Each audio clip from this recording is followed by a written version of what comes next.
Yo guys, welcome back. We're going over phase 5 plane of time in this one. If you want to know how to get to this guide, go up to class guides and epics, or I'm sorry, go to raid strategies, planes of power, planes of time. Click on that, click on phase 5 and Quarm. And here we are, bringing you back to the page we were just at.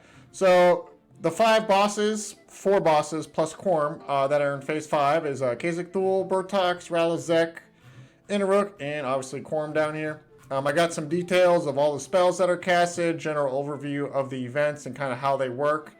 I like to leave it up to you guys to figure out, the exact strat you want to use, because every guild does it differently, and I can't sit here and tell you, this is the best way to do it, because for a lot of these, there's different ways to do them, and you kind of just do them however you want. So I have a little short video recorded for each boss, and I'll just give a brief overview of all of those.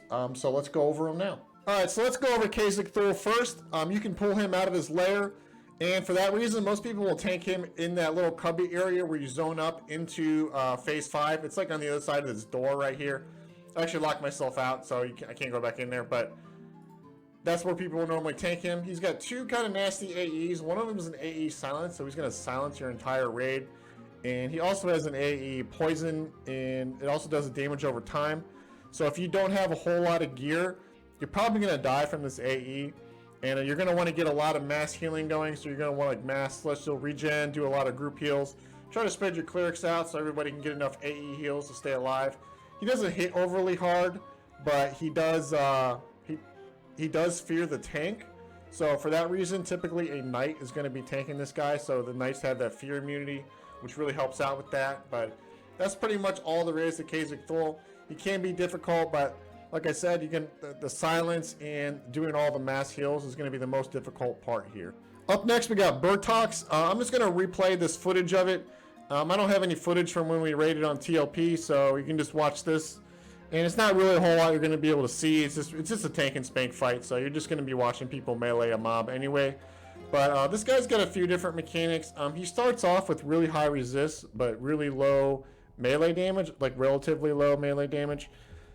He's going to hit you for around 1300, and he's going to be almost immune, if not completely immune to spells when you first hit him. And he does 3 different emotes, and they're all 3 of the same emote. And you can see what the emote is on the webpage. And every time he does one of these emotes, his resists are going to go down, and his melee damage is going to go up.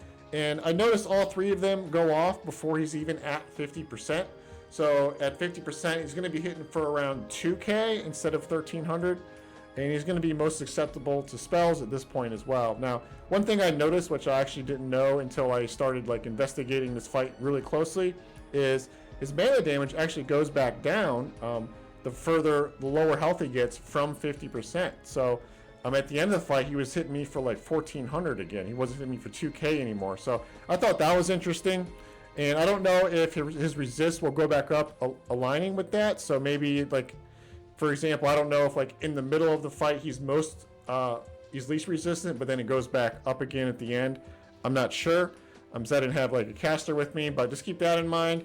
I recommend generally, me personally, when I play like a caster on a raid, I like to just use lures on this guy for the most part. Lures generally will land throughout the majority of the fight. So if you're like a wizard or something, I recommend doing that. But you can throw some other spells in there too, see if they land. Some of them land. And but lures are just generally like more reliable, so it's up to you, but just something to think about. And he also has a couple AEs. He does like a one of them will take away a little bit of mana from the raid, and they also do some damage, and I think one of them does a snare too. So he's got some like damage AEs, but that's pretty much everything for Bertox. It's pretty straightforward. Tank and spank. Your spell damage is going to be kind of messed up for your casters, but yeah. So let's move on to the next boss. All right, next up is Rallos Zek. We're going to start here on live so I can show you guys a buff that he does. When he's not in combat, he's going to cast this Blind Rage here. And this is going to increase his attack speed by 65%. So dispel this as soon as you can, or you can pre-dispel it before you actually engage. But if you try to engage him with this buff on him, he's going to wreck your tank. His cooldown is longer than the actual duration of the buff, so you might not always see it on him every time, but keep your eye on this before you engage him. This is something that's very important. So moving on to the actual fight here. This guy has a few different mechanics. You're going to notice he's going to spawn some ads here in a second. The first wave spawns here at 90%. So you see, boom, right here, there's 4 ads that spawn. And I believe it's 4 waves total that will pop up during the fight. It's 3 waves of 4, and I believe the last wave is 6. And I have the HP percentages that they spawn at on the website. They're not very hard, but just kill them as they spawn. This is something you're just going to have to deal with as you go. Rallos Zek himself, he's going to get some extra buffs like every 25%. At 75%, he's going to gain AE Rampage. And this Rampage is not like super strong or anything, but it can wipe out some of your melee. So if you're melee, make sure you stay max melee distance. At 50%, he's also going to start flurrying. And at this point, he's really going to start hitting a lot harder and faster. So you want to generally keep your tank cooldowns for like farther later in the fight, because that's when he's most difficult. And then at 25%, his accuracy is going to go up quite a bit. So the last 25%, he's really going to hit hard. So you want to focus all your heals you can on the tank. This is like an easy fight if you can keep your tank up. But a lot of problems is keeping the tank up. It's not easy sometimes, especially if you're under geared. So that's the most difficult part here. And people will generally run a CH chain for this to help keep the heals flowing at like at a even interval for your tank. So I recommend a CH chain for this. You're probably going to need a lot of spot heals too if your tank is under geared. One other mechanic he does do is he's going to randomly stun a player every once in a while. So if you're just like standing there, then all of a sudden you can't do anything. It's because he stunned you. And it also has a direct damage component to it as well. I think I'm just standing here in this footage right now, so I could potentially be stunned right now. I don't think it does a debuff, so you're not going to actually see a debuff, but if you're just like looking there and you're like, why can't I move? That's why. He does have a AE mana drain too, but it's only negative 100 fire resist, so if you have like decent fire resist, this really shouldn't be a huge issue, but it is something to keep note of. If you do get landed, if it does land on you and you're a mana class, you're going to need a curse cure for that. All right, the last boss in this phase is Innoruuk. And we're going to show you a little tricky boy move here. Now, Innoruuk does an AE Fear. And what you can do is you can go into this room where I'm at and have your cleric stand over here. And that can actually heal your tank through the wall over here and avoid the AE Fear completely. So that'll allow you to actually run a CH chain on the tank. And when you're standing over here, just have your tank kind of against this wall somewhere. Anywhere that's within range of the clerics is fine. So typically, someone might do it in this corner, or they might put it over here in the middle. And if you're a ranger, you can actually be all the way back here, and you can shoot him from the back, and the fear won't hit you either. Now, the fear does have a pretty big radius, so if you're anywhere like up in here, you're probably going to get hit by the fear. But if you're way back here, you're not going to get hit by it. So oftentimes you'll just see rangers standing really far away. And I decided to get a little bit closer just so I can get a little bit better footage for the video.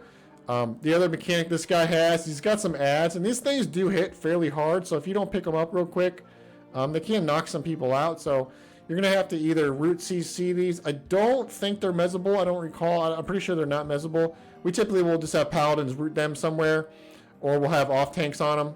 And here you'll see we just chose to just kill them as they spawn. These are slowable though, so if you can get them slow, they're going to be a lot easier to maintain. And you'll see down here at 20%, we get some more ads. I think 80% and 20% are the 2 points at which will spawn the ads. And you'll see this time there's actually 4 of them. So just handle the ads the best you can.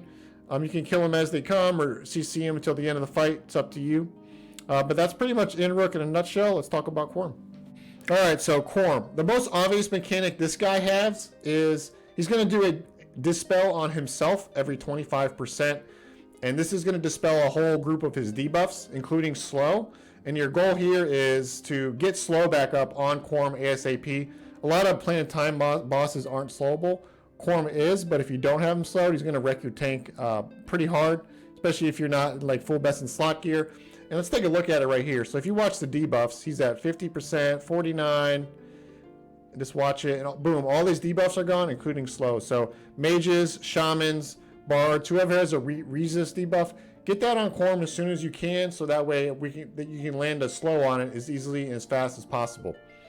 Also, he hits for about 4,500 in full heroic stamina gear, so your main tank, recommend using defensive discipline on this one. In addition to that, he does AEs.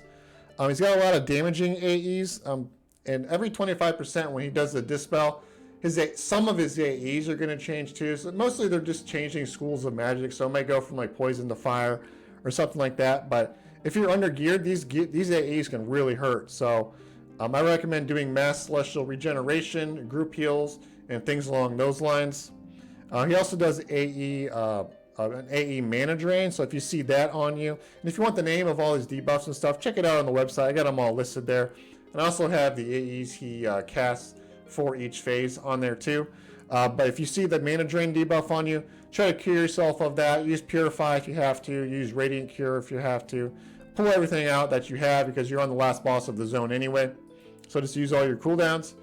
And in addition to the AEs, he does spawn these time vortexes here. Let's see if we can find one and get it on camera. They look like just little like earth elementals. Here we go. Here's two of them. We got a mezzed right here, and that's what you need to do. You need to mezz these things as soon as they spawn. So in Chainers, that's going to be your job. If you don't mezz them, they run around and proc a pretty nasty debuff on people. It's a 50% melee slow and a 50% spell haste slow. So if you do get that on you, it is curable. I think it's disease cure off the top of my head, but I have it on my website as well if you need to know what cures it. But yeah, in Chainers, get these mezzed as soon as you can. And they're going to spawn and despawn throughout the fight, so just keep your eye open, and every time you see them, mezz them up. They don't have super high resist, but they can resist mezz sometimes. And you'll see right there, they just disappeared, and then there's like a new one in the target window already, so they disappeared and respawn. So at that point, you'll have to remezz it. So that's pretty much the whole fight, though, for Quarm. I hope this was helpful. Please make sure to like the video, and please subscribe, and I'll see you in the next one. Bye.